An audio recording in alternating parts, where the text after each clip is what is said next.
High, so welcome to my channel style candy. আজ বানাবো পেঁয়াজ শাকের পোস্ত। তো ভিডিওটি শেষ অবধি দেখতে থাকো, আশা করি তোমাদের সবার ভালো লাগবে। তো এবার চলো যাওয়া যাক রান্নার দিকে।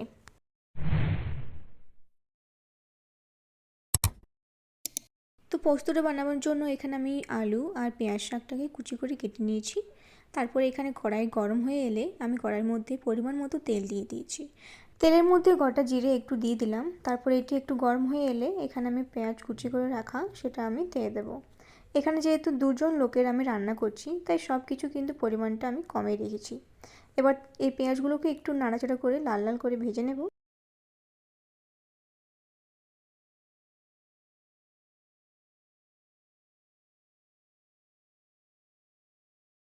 তো এখানে আমার পেঁয়াজটা প্রায় ভাজা হয়ে গেছে। এবার কেটে রাখা আলুগুলো আমি এই মধ্যে দিয়ে দেব।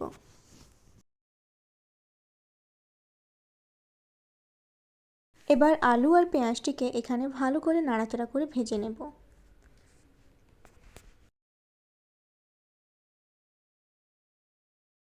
এবার এখানে আমি আলুর মধ্যে পরিমাণ মতো লবণ দিয়ে দিলাম। এরপর দেব এখানে কাশ্মীরি লঙ্কার গুঁড়ো একটু পরিমাণে, তারপর হলুদের গুঁড়োও ব্যবহার করেছি। তারপর এটিকে একটু নাড়াচাড়া করে পরিমাণ মতো জল দিয়ে এখানে 10 মিনিটের মতো আমি ঢেকে রেখে দেবো। 10 মিনিট পর চলে এলাম। তো এবার আমি একটু চেক করে নেব আলুগুলো সেদ্ধ হয়েছে কিনা। দেখো এখনও আলুগুলো কিন্তু ভালো করে সেদ্ধ হয়নি। তো এটিকে আমি আর একটু নাড়াচাড়া করে এবার কিন্তু পোস্তটা এর মধ্যে দিয়ে দেব।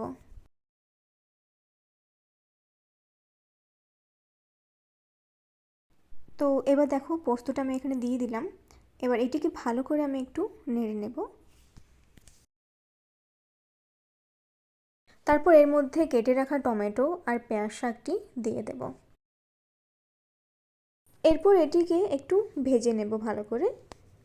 তারপর পরিমাণ মতো একটু জল দিয়ে কিছুক্ষণের জন্য প্রায় 10 মিনিটের মতো এখানে আমি ঢেকে রেখে দেব। তো চলে এলাম 10 মিনিট পর। তো এখানে সব কিছুই ভালো করে সেদ্ধ হয়ে গেছে, আলু, পেঁয়াজ, শাক প্লাস টমেটোটাও। তো তোমরা দেখতে পাচ্ছ। আর এটিকে কিন্তু আমি একদম পুরো মাখা মাখা করে রাখবো। তো এটি হয়ে গেছে। তো এবার চলো এটিকে নামিয়ে নিই। এখানে আমি একটা পাত্রের মধ্যে পোস্তটা রেখে নেব। তো দেখতে পাচ্ছ তোমরা এর কালারটা কিন্তু খুব সুন্দর এসেছে, খেতেও কিন্তু ভালো হয়েছিল। এইভাবে পেঁয়াজ শাকের পোস্ত রান্না করলে গরম গরম ভাতের সাথে কিন্তু দুপুরে খুব ভালো লাগবে খেতে। আশা করি তোমাদের সবার এই রেসিপিটা ভালো লেগেছে। তো দেখা হবে নেক্সট ভিডিওতে, ততক্ষণের জন্য টাটা।